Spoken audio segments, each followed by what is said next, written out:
Fala aí, fiel, tudo certo com vocês? Bom, e você sabe que o momento do Corinthians é péssimo quando as esposas dos jogadores começam a virar notícia fora de campo. E dessa vez, nada mais, nada menos do que Liara Vojinovic, esposa de Maicon, foi defender o seu marido, mas acabou chutando balde e jogando toda a merda no ventilador. Nessa semana ela foi atacada no Instagram por causa do marido, né? Muitos torcedores ali querendo tirar satisfação e tudo mais. E numa dessas ela respondeu. E só pra resumir esse textão todo que ela fez, porque parece que tava mesmo entalada, basicamente ela começa ofendendo o cara de tudo quanto é jeito, né, dizendo que é modinha, que é um frustrado na vida, mas quando ela vai falar sobre as questões salariais, né, que provavelmente ele falou, não, que ganha 500 mil e não tá jogando nada, ela diz ali que o Corinthians está devendo salários para 98% do elenco, ou seja, ainda dá uma alfinetadinha em 2, 3 que estão recebendo em dia e o resto não, né, incluindo o marido dela. E pra finalizar, ela fala o óbvio, que não aguenta mais toda essa pressão, todo mundo xingando ela o tempo todo e que quer ir embora. Pois é, tudo isso com certeza repercutiu demais na mídia, mas também internamente. E logo o presidente foi questionado se realmente estava devendo para 98% do elenco. E ele diz que não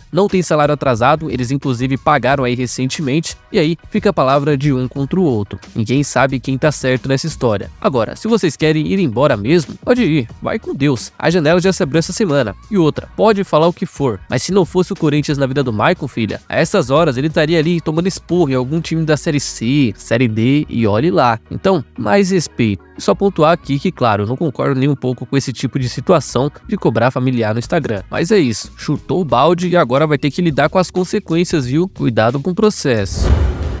Bom, o negócio ficou feio pro Gil quando chegou no hotel, hein, fiel? Depois do jogo contra o América, os jogadores foram chegando ali no hotel em Minas Gerais, cercado de alguns torcedores que estavam hospedados por ali também. E um deles, né, acabou pegando o Gil pra Cristo e teve a atenção necessária dele pra fazer esse barraco aí. E aí, Gil, tá comendo dinheiro no Corinthians até quando, né? Tá roubando o Corinthians até quando você vai roubar? Até quando? Por que você não vaza? Por que você não sai fora, irmão? Sai fora da panelinha, você é ex-jogador, irmão. Você é ex-jogador. Tá roubando aqui. Você é ex-jogador da panelinha, você tá roubando. Você é ex-jogador. Você é ex-jogador. Você é ex-jogador, já deu. Sai fora, vamos ver com a sua cara. Chega, maluco. Chega, vagabundo. Você é vagabundo.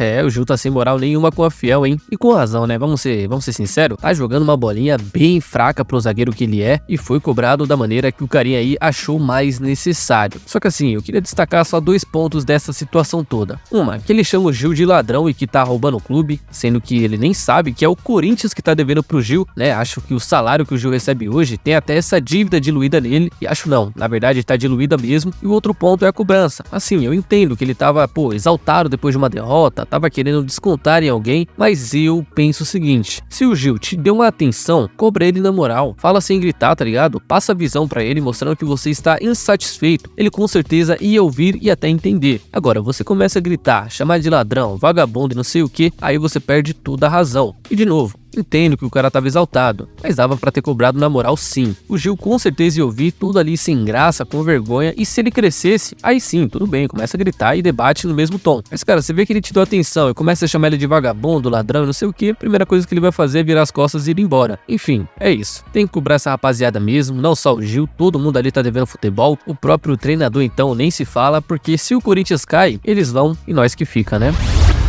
É, fiel, e o dinheiro dos russos mal chegaram e já foram embora, tá? Corinthians quitou aí quase 17 milhões de reais em dívidas de uma vez só nessa semana. E tudo isso para ficar no 0 a 0 com apenas 3 pessoas. A primeira em relação ao Fausto Vera, que foi aquela dívida de 3 milhões de reais pela compra dele, que o Corinthians não pagou. A do Bozelli, avaliada em 7 milhões de reais, e a que ficou mais famosa nessas últimas semanas, que foi até que rolou o Transferban, também no valor de 7 milhões. E essa, por sinal, que era basicamente uma comissão para a empresa EBX, se eu não me engano, pela compra do Bozelli e do Bruno Mendes. Meio que a comissão dos caras que o Corinthians não pagou. Isso sem falar, fiel, das supostas luvas que o Corinthians também pagou pro Rojas para contratá-lo. Se falou ali em praticamente 9 milhões de reais à vista. Ou seja, né, fiel, o Corinthians recebeu aí o dinheiro do Zenit num dia e no outro já tava usando tudo para fazer o Pix para toda essa rapaziada. E olha que eu nem falei do dinheiro que eles colocaram no bolso, hein? Não, tô brincando, óbvio que não, né? Mas falando sério, gastar 25 milhões numa talagada só é muita coisa. Parabéns, Duílio. Que homem honrado você é, hein? Que inveja.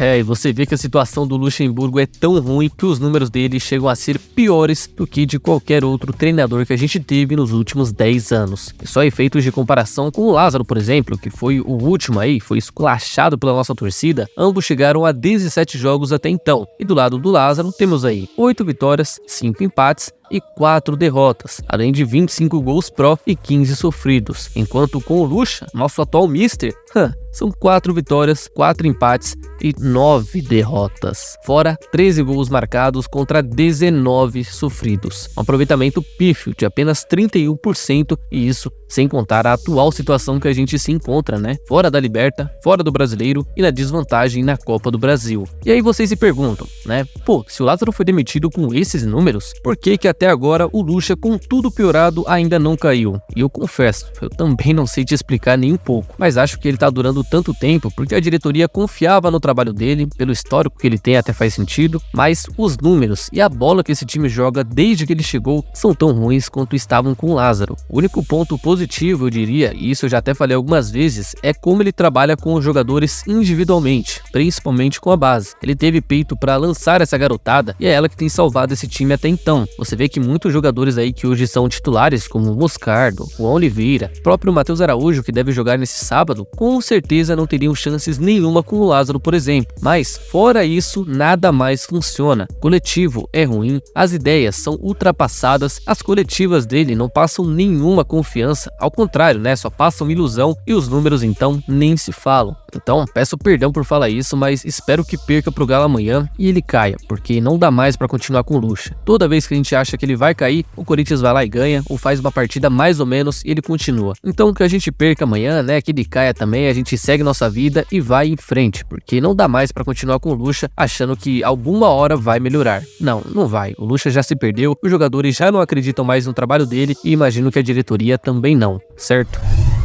E quem diria que aquela bagunça toda com o Luan valeria a pena, né, fiel? Não só esfriou todas as possibilidades dele voltar a atuar com a camisa do Corinthians, como também pode fazer o jogador ser transferido ainda nessa janela. E tudo isso porque, como o nome dele voltou a ficar em evidência na mídia, o Renato Gaúcho foi questionado na coletiva se o Grêmio teria interesse em repatriar o Luan ainda nessa janela. E o Renato, né, sempre sincerão, não escondeu a sua vontade de ter o Luan de volta, dizendo até que trocou algumas ideias com o presidente do Grêmio, inclusive sobre essa volta do camisa 7. Disse aí que daqui 2 jogos decidiria sobre o assunto. Mas assim, na boa, né, fiel? Só de alguém se mostrar minimamente interessado em ter o Luan em pleno 2023, pra mim já é motivo de muita felicidade. Só o Grêmio do Renato mesmo pra querer esse cara de volta, que já se aposentou há muito tempo. Aquele Luan de 2017 que trabalhou com o Renato, que fez o que fez na Libertadores, não existe mais. O Renato pode falar o que quiser, que ninguém desaprende a jogar, que não, que nas mãos dele vai sempre dar certo, que ele gosta de jogador que dá trabalho, pode falar o que for, mas eu tenho certeza que o Luan de 30 anos não faz mais nem 1/3 do que o Luan de 24 fez. Mas tudo bem, Renato, quem sou eu pra te contrariar, né? Vai em frente, que seja feita a sua vontade, certo?